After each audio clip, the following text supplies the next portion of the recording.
কালকে কালকে ভেবেছি এগুলো পড়েছে তো, কালকে ভেবেছি এগুলো ফলস শু। ফার্স্ট চুল এগুলো সব। হ্যাঁ সেদিন চলে গেছিলাম আমার স্কুল লাইফের এক ফ্রেন্ডের বউকে সাজাতে। হ্যাঁ, তো আমাদের লোকেশনের মধ্যেই কাজ ছিল, তো আমরা পৌঁছে গেছিলাম আর গিয়ে দেখি এখনও ব্রাইড ঢোকেনি। তো সেই ফাঁকে কিন্তু আমি আর আমার স্টুডেন্ট একটু রিলসও করে নিয়েছিলাম। চারদিকে পুরো ফাঁকা দেখি, আর কি ব্রাইডের যে বসার জায়গা, আমি একটু বসে আয়েশ করে নিতে। সাজানোটাও খুব সুন্দর হয়েছে। তো রিলস বানাতে বানাতে এর মধ্যেই ওরা চলে এসেছে। আর এই যে আমার সেই স্কুল লাইফের ফ্রেন্ড শামিম এখন বউয়ের ব্যাগ নিয়ে আসছে। তো হ্যালো ভিডিও নিয়ে Sanghamitra, welcome to Sanghamitra's makeup studio and academy. তো এদের সবাইকে দেখছো, এরা কিন্তু সবাই আমরা ক্লাস 5 থেকে একসাথে পড়তাম। প্রায় অনেক দিন পর, অনেক বছর পর সবাইকে একসাথে দেখছি। তো ভিডিওর নাম শুনে লাস্টে দেখো হেলমেট পরে বসে আছে। আর এই যে আমার মিষ্টি ব্রাইড। চলো ব্রাইডের থেকে শুনে নি সে আজকে কিরকম লুক চায়। সিম্পল সোভার লুক, আর হেয়ার স্টাইল তো আমি আগেই বলে দিয়েছি ওই। হ্যাঁ, তো দেখো ব্রাইডের কিন্তু আইব্রো প্লাক করার ছিল না। তো যাদের আইব্রো প্লাক করা থাকে না তাদের অবশ্যই আগে আইব্রো করে নিতে হবে। আর এখানে আমি কিন্তু ব্রাইডের সাথে অনেক গল্প করছিলাম, কারণ শামিম হচ্ছে আমার সেই স্কুল লাইফের ফ্রেন্ড। ক্লাস 5 থেকে আমরা একসাথেই পড়াশুনো করেছি। তো সেই নিয়েই আমরা অনেক গল্প করছিলাম যে শামিমের সাথে ওর কিভাবে পরিচয়।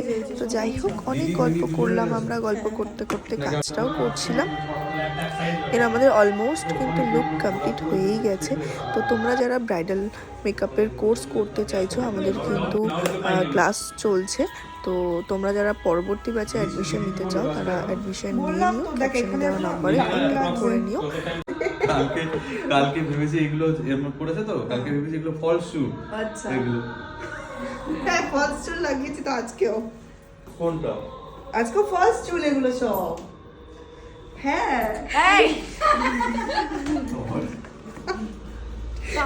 তো আমি যেহেতু বলেছি ওকে এগুলো ফলস হেয়ার, ও আবার টেনে দেখছে মানে এটা সত্যি সত্যি ফলস হেয়ার নাকি। তো যাই হোক গল্প করতে করতে কিন্তু আমাদের অলমোস্ট জুয়েলারি পরানো কমপ্লিট হয়ে গেছে। আর আজকের ফুল লুকটা কিন্তু এরকমই চেয়েছিল, হেয়ারস্টাইল থেকে শুরু করে ঝাপকা। আর আজকে কিন্তু একজন নন বেঙ্গলি ব্রাইডাল লুক, আশা করি দেখে তোমরা বুঝতেই পারছো লুকটা দেখে। তো অবশ্যই কিন্তু তোমরা কমেন্ট করে জানিও লুকটা কেমন হয়েছে। 2025-26 ব্রাইডাল বুকিং চলছে। তোমরা তোমাদের স্পেশাল ডেতে যারা আমার কাছে সাজতে চাও তারা কিন্তু অবশ্যই ক্যাপশনে দেওয়া নাম্বারে কন্ট্যাক্ট করে নিও। তো এখানে আমি ফার্স্টে মিডিল থেকে সিথে করে আমি টিকলিটা পরিয়ে দেখাচ্ছিলাম, তো ও বললো যে সাইড পার্টিশন করবে। তো সেই মতোই কিন্তু হেয়ারস্টাইল আমি করে দিয়েছিলাম, যেহেতু ও ঝাপকা যেটা পড়েছিল। তো এই যে কথা বলতে বলতে কিন্তু আমাদের লুক কমপ্লিট হয়েছে। তো কেমন হয়েছে তোমরা কিন্তু অবশ্যই কমেন্ট করে জানাও। তো আমি তো আমার ফ্রেন্ডের থেকে আগে শুনবো যে ওর বউকে কেমন লাগছে। আর এখানে কিন্তু আমারও ইনভাইট ছিল, তো পরে আমারও রেডি হয়ে যাওয়ার কথা ছিল। আর প্রত্যেকে বলেছে সবাই আমাকে যে খুব ভালো সাজিয়েছো, খুব সুন্দর লাগছে রেসিপির সাথে।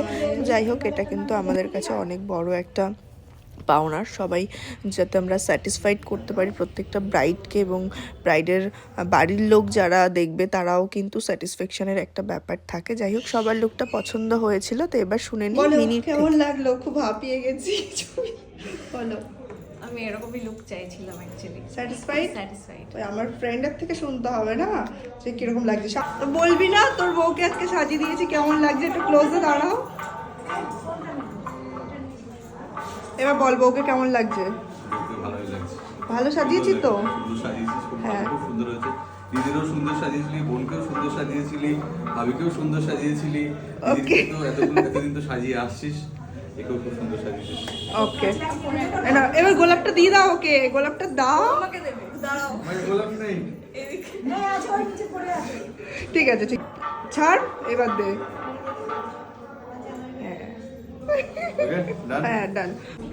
তারপরে কিন্তু ওকে আমি ধরে বেঁধে বসিয়েছিলাম যে তোকে আমি হালকা একটু টাচ আপ করে দিই, কারণ বেচারা টেনশানে এত প্রেশারে ঘুরছিল এদিক ওদিক, নিজের কোনো টাচ আপ কিছুই করেনি। তো হালকা একটুখানি জাস্ট আমি ফাউন্ডেশন আর কম্প্যাক্ট দিয়ে একটুখানি হেয়ারটা সেট করে দিয়েছি, দ্যাটস এনাফ। তো এখানে কিন্তু একটা লিপস্টিকের পার্ট আছে, ওকে একটু জাস্ট হালকা করে লাগিয়ে দিয়েছিলাম, বলছিল একটু গ্লসের সাথে অ্যাড করে দে। তো এটা বলেছে আমাকে তুই ভিডিওতে দিবি না, যাই হোক দেখলে আমাকে পরে কী বলবে জানি না।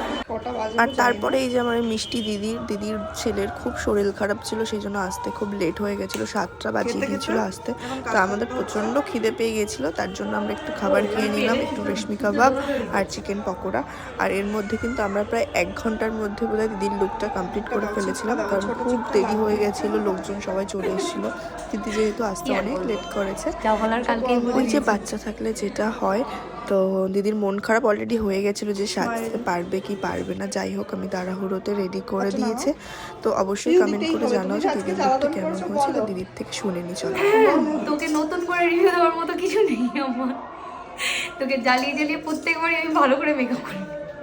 থ্যাংক ইউ আমাকে সহ্য করার জন্য। নিজে আবার রেডি হয়ে তাড়াতাড়ি আয়।